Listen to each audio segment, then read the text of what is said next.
부활이 있음으로써 모든 것이 의미가 있습니다. 부활이 있으므로 모든 것이 사랑스럽고, 부활이 있으므로 모든 것이 소망스러워져 보이는 것입니다. 부활이 없다면 모든 것이 헛된 것밖에 없다, 그렇게 말할 수가 있습니다. 베드로가 예수님의 무덤 안으로 들어갔습니다. 용기 있는 베드로였습니다. 베드로가 무덤 안에 들어가 보니까 예수님의 시신이 놓여 있던 곳에 세마포와 수건이 따로 놓여 있었습니다. 우리는 여기서 우리나라의 장례 문화와 이스라엘의 장례 문화를 좀 살펴볼 수가 있겠죠. 옛날에 장례를 치를 때 보면 사람이 죽잖아요. 염을 하게 되는데, 우리 애들은 염이 뭔지를 모를 거예요. 7메디로 묶어요. 통으로 천으로 감싸서 7메디로 묶는 거죠. 그렇게 해가지고 관에다가 안치를 하고 관뚜껑을 덮고, 그러고 난 다음에 흙을 파서 흙 속에다가 매장을 하고 무덤을 만들었어요. 이스라엘 나라 사람들은 어떻게 하느냐? 시신을 세마포로 시신의 몸 전체를 쌉니다. 그리고 세마포는 몸만 싸고 얼굴과 머리 쪽은 수건으로 쌉니다. 그러니까 몸을 싼 천과 머리, 얼굴을 싼 천이 다르다, 그렇게 말할 수가 있습니다. 그래가지고 관에다가 넣는 것이 아니고 조용히 그대로 무덤으로 가지고 갑니다. 무덤 속에 그대로 안치를 하는데, 산허리 중간을 파가지고서 굴을 만들든지 아니면 돌로 된 동굴 속에다가 시신을 안치하게 됩니다. 그렇게 하고 무덤의 문을 닫으면 장례가 끝나는 것입니다. 베드로가 무덤 속으로 들어가 보았을 때에 예수님의 시신을 감쌌던, 몸을 감쌌던 세마포가 따로 있었고, 예수님의 얼굴을 감쌌던 수건이 따로 있었다, 그렇게 성경에는 나와 있습니다. 어떠한 모양으로든지 예수님은 무덤 속에 없었습니다. 예수님은 부활하신 겁니다. 이 놀라운 충격적인 사건을 베드로가 제일 먼저 목격했습니다. 그리고 여인들이 그것을 알았습니다. 부활하신 예수님을 만났습니다. 제자들 전체가 부활하신 예수님을 만났습니다. 제자들에게는 너무나도 충격적인 사실이었습니다. 예수님이 무덤에 계시지 아니하고 예수님의 죽음에서 부활하셨다고 하는 것은 제자들에게만 충격적인 것이 아니라, 그때 당시에 예수님을 십자가에 못 박게 오만 가지 모함을 하고 계략을 꾸몄던 대제사장과 서기관들을 위시해서의 종교 지도자들에게 너무나 큰 충격이었습니다. 예수가 살아있을 때에도 많은 사람들에게 영향을 끼치고 그랬는데, 예수가 죽었다가 다시 살아났다는 소문이 퍼지게 되면 이게 어떻게 될까? 전전긍긍하던 그들이, 예수님의 무덤을 지키던 파수 보던 사람들이 예수님이 살아난 광경을 알았는데 아무 말 하지 못하도록 군인들에게 돈을 주어서 무마를 시켰습니다. 그러면서 예수의 제자들이 와서 예수의 시신을 도적질 해갔다, 그렇게 소문을 퍼뜨리라고 했어요. 그들은 돈을 받고 군인들이 소문을 퍼뜨리게 된 것입니다. 거짓 소문을 퍼뜨리게 된 것입니다. 얼마나 허구한 소문이었습니까? 그런데 이 헛된 소문이 모든 이스라엘 사람들에게 그대로 알려진 것입니다. 그래서 지금도 예수의 죽은 시신을 그 제자들이 훔쳐갔다, 그렇게 소문이 나 있다고 성서는 기록하고 있습니다. 그런데 사실은 예수님의 시신이 도난당했다는 예수 시신 도난 사건, 그 이론은 실패할 수밖에 없습니다. 왜냐고 하면 예수님께서 장례 치러지고 난 다음에 그 무덤을 지키고 파수 보던 사람들, 병사들이 있었습니다. 그 병사들이 예수가, 제자들이 와서 예수 시신을 훔쳐가는 것을 우리가 봤다라고 하면, 그러면 그 파수 보던 사람들은 무엇을 한 것입니까? 군인 규칙상 파수 보는 것을 실패하였다면 파수병들이 죽어야 되는 것입니다. 그런데 엄연히 파수 보던 병사들이 살아서 그 소문을 퍼뜨리고 있다는 것은 거짓말로 꾸며냈다고 하는 것이 될 것입니다. 그리고 동시에 지온 스캇이라고 하는 목사님이 기독교의 기본적인 진리라는 책을 썼는데, 그 책 속에서 이 사건을 언급하고 있습니다. 예수의 제자가 와서 예수의 시신을 도난을 해갔다고 하면, 도둑질 해갔다고 그러면, 어떤 도적이 죽은 시신을 감쌌던 세마포를 벗겨내고 죽은 시신의 얼굴을 감쌌던 수건을 벗겨놓고 맨몸뚱어리의 시신만 훔쳐가겠느냐? 훔쳐간다면 세마포에 싼 그대로, 수건에 싼 그대로의 시신을 옮겨가는 것이지, 그걸 다 벗겨내고 옮겨갈 도적이 어디 있느냐? 그러므로 시신 도난설은 있을 수 없는 일이다. 옳은 말이죠. 그것이 정말로 옳은 말입니다. 그런데 형편없는 시신 도난설이 오늘까지 유대인의 사회에 퍼져 있다고 하는 사실에 우리는 놀라지 않을 수가 없습니다. 안식 후 첫날이 되었습니다. 아침 일찍에 두 여인이 향품을 가지고서 예수님이 묻혀있는 무덤으로 향하고 있었습니다. 그들의 얼굴에 수심이 가득했습니다. 우리가 가기는 가지만은 누가 우리를 위해서 돌 무덤 문을 옮겨 줄 것인가 하는 염려가 있었습니다.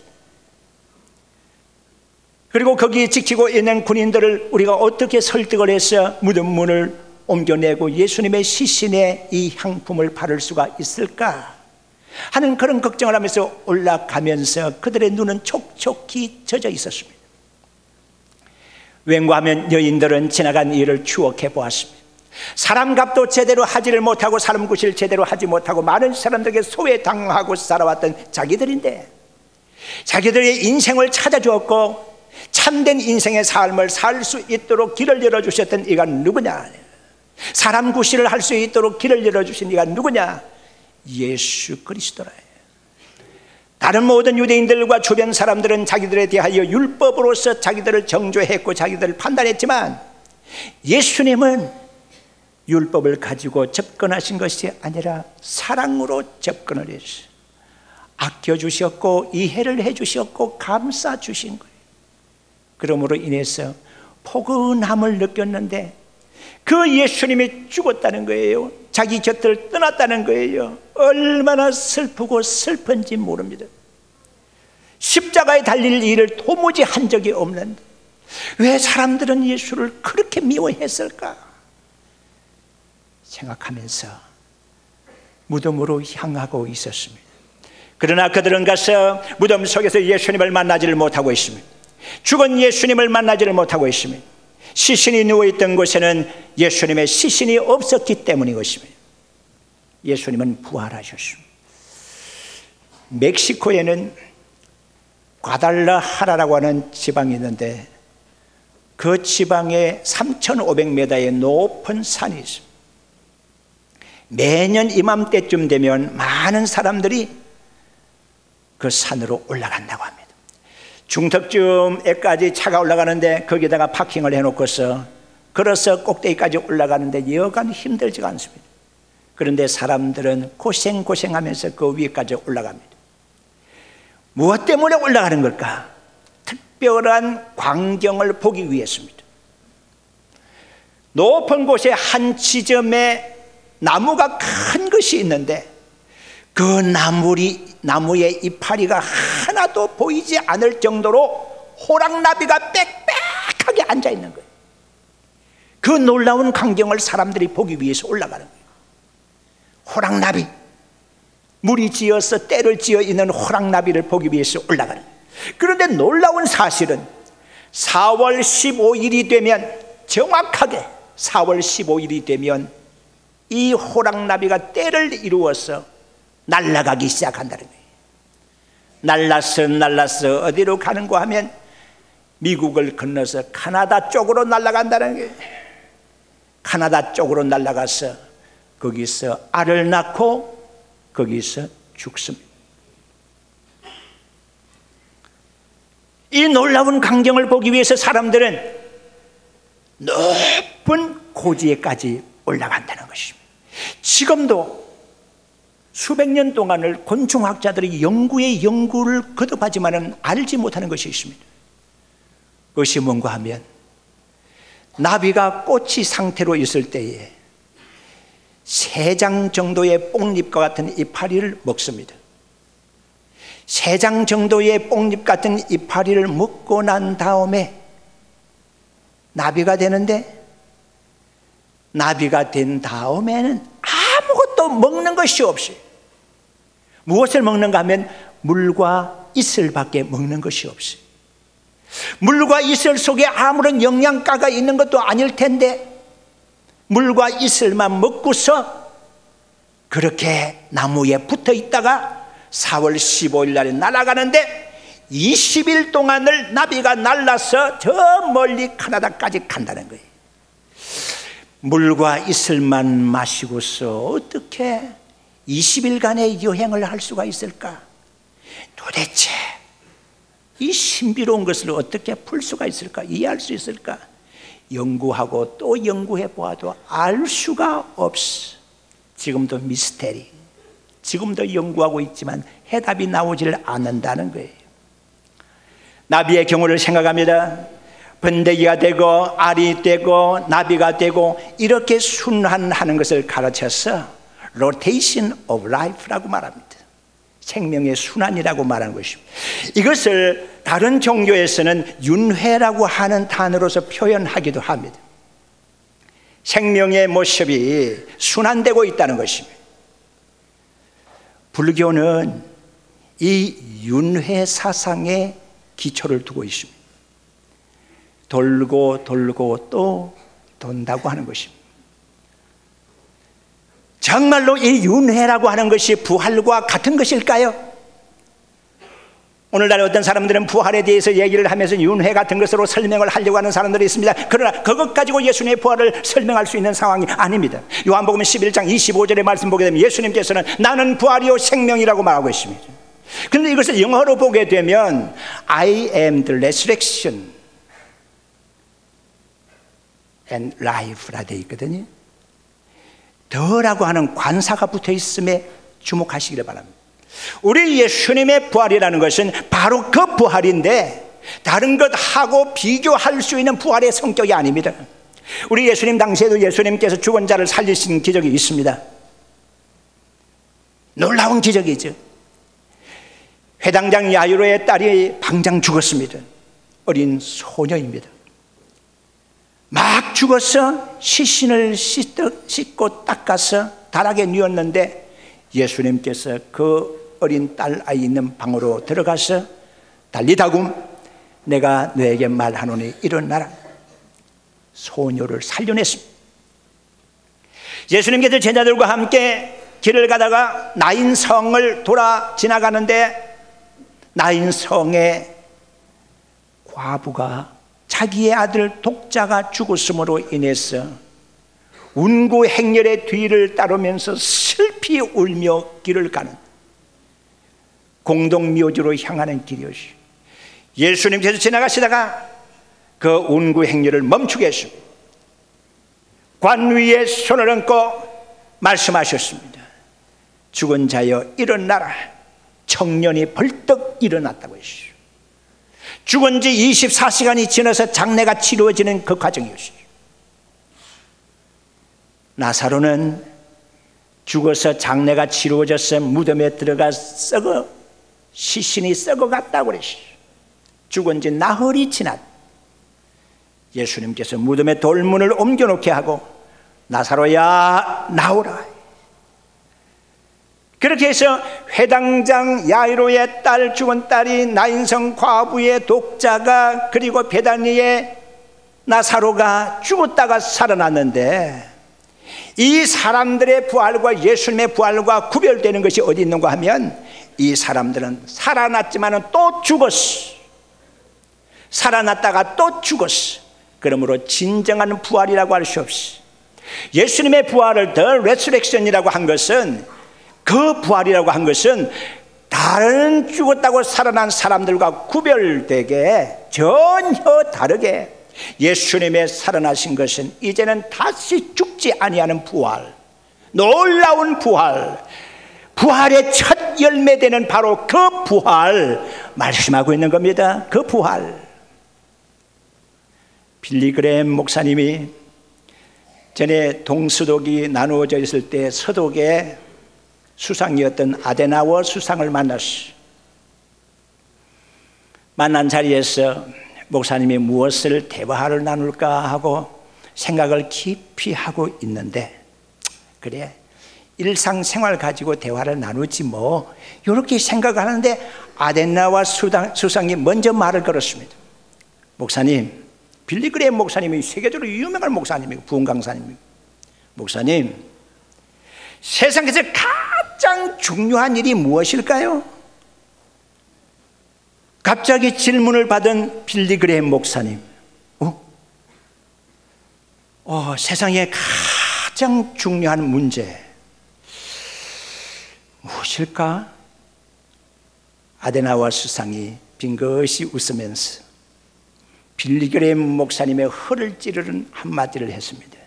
목사님, 뭐긴 뭡니까? 예수님의 부활이죠. 빌리 그레임 목사님은 아데나워 수상의 입에서 그런 말이 나오리라고는 짐작도 못한 거예요. 믿음의 성도 여러분, 가장 놀라운 사건이 무엇입니까? 죽은 자가 살아날 수 있다는 거 아닙니까? 우리가 죽으면 다시 살 수 있다는 거 아닙니까? 이것보다 더 큰 사건이 어디 있습니까? 이보다 더 큰 문제가 어디 있습니까? 두 여인이 향품을 가지고 무덤 속으로 들어갔습니다. 자기들이 염려하고 걱정하면서 무덤의 돌문을 누가 옮겨 놓을 것인가 염려하며 갔었는데, 무덤의 돌문은 벌써 옮겨져 있었습니다. 이게 웬일이야? 그것을 파수보던 수직하던 사람들이 어디 갔는지 사라져 버렸어. 이게 웬일이야? 믿음의 성도 여러분, 우리 예수님께서는 부활하신 이후에 무덤의 돌문을 열고 나오셨습니까? 부활하신 예수님이 밖으로 나오기 위해서 돌문이 옮겨진 것입니까? 여러분들 대답해 보세요. 속으로. 이건 아니다는 거예요. 많은 사람들은 생각합니다. 무덤의 돌문을 열고 예수님께서 나오셨다고. 하하, 예수님이 무덤의 돌문을 열고 나오실 필요가 뭐 있습니까? 부활체의 모습을 여러분들 아직도 모르십니까? 요한복음 20장 19절의 말씀 보게 되면, 안식 후 첫날 저녁에 제자들이 함께 모여 있었고 문은 닫혀 있었다고 그랬어요. 유대인들을 두려워해서 제자들이 함께 방에 모여 있었어요. 그랬으면 우리가 짐작할 수 있습니다. 문은 안으로 잠겨져 있었을 거라는 생각입니다. 맞습니다. 문은 잠궈놓고 제자들이 모여 앉았습니다. 그런데 문을 열지도 아니하고 예수님이 그들 가운데 섰습니다. 우리 예수님 숨을 내쉬며 너희들에게 평안이 있을지어다 말씀하시고, 숨을 내쉬며 성령을 받으라, 그렇게 말씀하셨고, 우리 예수님께서는 방문을 열고 들어가시고 방문 열고 나오시고 그런 상황이 아닙니다. 부활체이기 때문에 방문 열고 닫을 필요가 없습니다. 우리 예수님께서 부활하신 이후에 예수님이 나오시기 위해서 돌문을 열은 것은 아닙니다. 돌문이 열려 있었던 것은 제자와 여인들이 들어와서 그곳을 보게 하기 위한 겁니다. 뭐 때문에? 보고 믿음이 깊어지기 위해서입니다. 우리의 믿음을 위해서 돌문이 옮겨져 있는 겁니다. 그걸 아셔야 합니다. 우리 예수님이 하신 모든 표적과 모든 이적은 우리를 위한 것이며 우리에게 교훈하기 위한 것이며 우리의 믿음이 깊어지게 하기 위한 것입니다. 이걸 알면 좋습니다. 미국에 한 미식 축구팀이 있었는데 늘 벤치 신세만 치고 있는 한 선수가 있었어요. 별로 할 줄도 몰라. 그리고 게으름뱅이에요. 그런데 어느 날입니다. 이 선수가 감독에게 와서 말합니다. 감독님, 오늘 나로 좀 뛰게 해 주십시오. 야야야, 너는 안 된다. 너는 안 된다. 그냥 벤치에 그냥 앉아 있으라. 구경만 해라. 그 선수는 벤치에 그대로 앉아서 물끄러미 경기만 지켜보고 있습니다. 그런데 오늘따라서 경기가 왜 이렇게 안 풀립니까? 골을 먹고 또 먹고 또 먹고 또 먹고 하는 겁니다. 점수차가 많이 벌어졌습니다. 아이고, 이거 중요한 경기인데 희망이 없네. 감독은 생각했습니다. 이왕 지는 거 나한테 와서 한번 뛰게 해달라고 말했던 저 선수 한번 들여보내보자. 이왕 지는 건데 뭐 하고서는 벤치 신세만 늘 치고 있었던 그 선수를 들여다 보냈습니다. 그 선수가 들어갈 때에 다른 선수들이 말했습니다. 아이고, 들어온 저 선수를 저 선수하고 어떻게 뛰라고 그러는 거예요. 그런데 놀라운 일이 나타났어요. 그 선수가 들어와서 뛰는데 비호같이 뛰는 거야. 비호가 뭔지 알아? 날아다니는 호랑이요. 비호같이 여기저기 막 뛰는데 상대편 선수들이 막 감당을 못하는 거야. 가랑이 사이로 빠지고 막 어깨로 뛰어넘고 하는데 아무도 못 잡는 거야. 선수는 막 대단하여 이긴 거야. 점수를 뒤엎은 거예요. 와, 대단한 영웅이 됐습니다. 경기가 끝났을 때에 감독이 물었습니다. 야, 너 어떻게 된 거냐?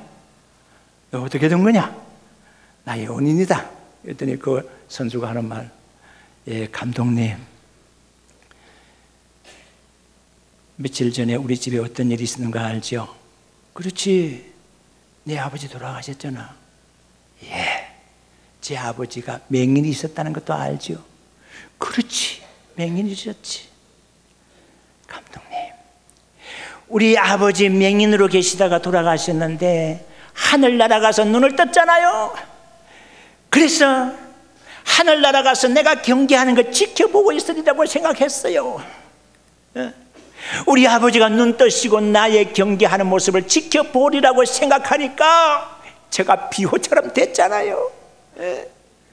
우리 아버지가 눈 뜨시고 내 모습을 처음 지켜보는 처음 경기인데 잘 뛰어야지. 아버지 보시기에 잘 뛰어야지. 그렇게 된 겁니다. 믿음의 성도 여러분, 부활하신 예수님으로 인하여 여러분들에게 만족함이 있기를 원합니다. 부활하신 예수님으로 말미암아 여러분들에게 희망이 있고 행복이 있기를 원합니다. 세상이 변하고 세상이 온통 슬픔에 잠겨 있어도 믿음의 성도들 여러분들의 가정에 우리가 섬기는 주의 몸된 제단에 언제나 기쁨과 감사와 평화가 있기를 주의 이름으로 축원합니다.